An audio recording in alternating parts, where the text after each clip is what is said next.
Welcome back to Logic. I'm Tom, and in this unit, we are going to continue talking about arguments, and we're going to talk about two kinds of arguments, deductive and inductive arguments, and we're going to talk about the notions of validity and soundness and how they apply to deductive arguments. So first, we should just recap the idea of what an argument is. An argument is a series of statements. One of those is the conclusion, and it's supported by the premises. When we're talking about deductive and inductive arguments, we're talking about different kinds of inference. So different ways in which you can move from the premises to the conclusion. And the first one I want to talk about is deductive arguments.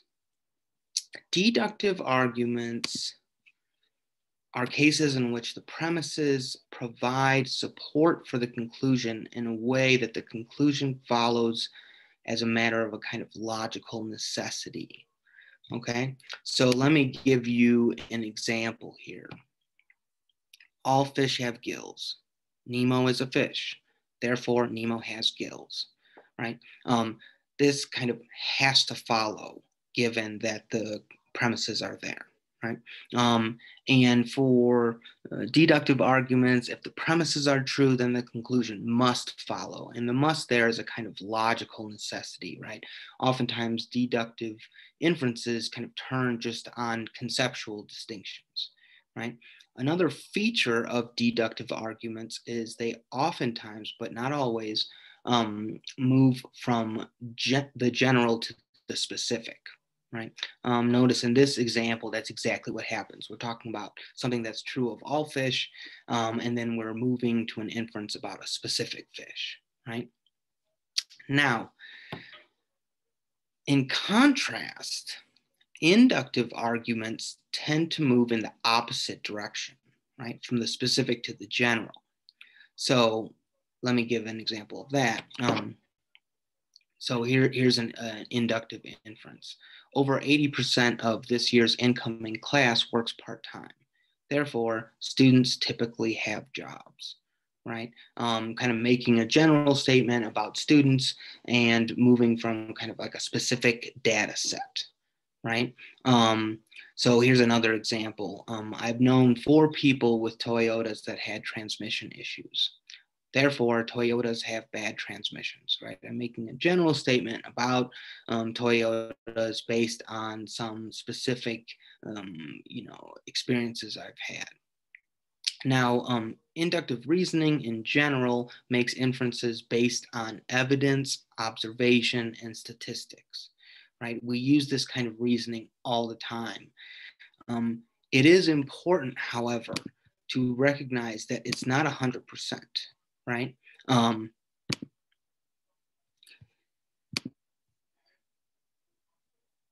good way, a good example of this is a kind of a famous inductive example here. The sun has risen every day so far that I've been alive. Therefore, the sun will rise tomorrow. Now, we have really good evidence for thinking that the sun's going to rise tomorrow, but it's not 100% guaranteed. Right? Inductive reasoning is never really guaranteed, and inductive arguments are measured or evaluated based on being weak or strong, right? If you have strong evidence for your conclusion, or if you have not so strong evidence, but you're never going to be kind of 100% assured of your conclusion. Whereas in deductive reasoning, you pretty much are.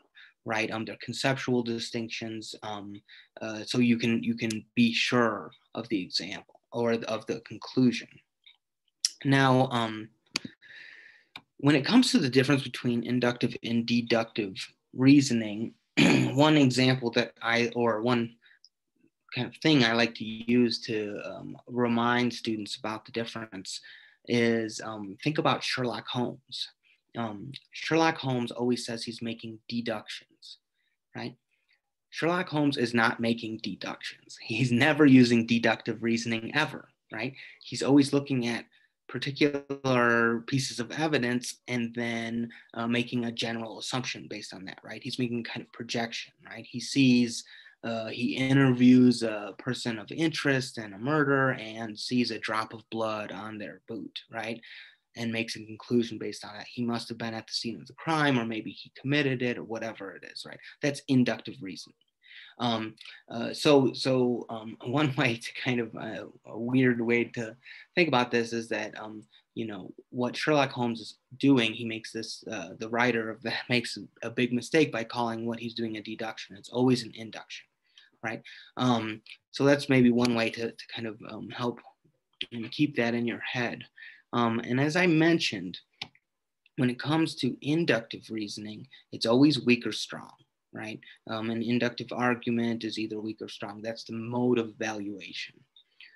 When it comes to deductive reasoning, there are different modes of evaluation, right? Because you have this kind of logical necessity in terms of moving from the premises to the conclusion, you have to have different ways to evaluate when that works and when it doesn't, right? The first mode of evaluation is validity. And a deductive argument is valid if the premises are true and then the conclusion must be true, right? That's the way a valid argument works. An argument is valid based on its form, and it means that if the premises are true, then the conclusion must be true, right? So go back to our Nemo example, right? All fish have gills. Nemo is a fish, therefore Nemo has gills, right? If you think that all fish have gills and you think that Nemo is a fish, then you have to think that Nemo has gills, right? That's just the way it's got to work. And so that is a valid argument, right? Soundness is a valid argument with premises that are in fact true, right? So consider the following valid argument. No fish have gills. Nemo is a fish. Therefore, Nemo does not have gills, right? It has the exact same form. It has the same kind of logical connection between the premises and the conclusion, but it so happens that those premises are not in fact true, right? And so it's a valid argument, but it's not sound, right? This distinction between validity and soundness is really, really important. We will consider it quite a bit. Couple different things to say about this. One is that validity is pretty easy to come across, right? Anyone who has a little bit of training in how to make arguments can make a valid argument. We oftentimes make valid inferences all the time, deductive inferences. However, a sound argument is much harder to come by, right? Because you need premises that are in fact true. And oftentimes when you want to press on an argument that sounds really good and very logically coherent, you want to try to undercut one of the premises and say, well, your argument's good, but your premises are not quite accurate, or they're not in fact true, right? Or so that's something to consider.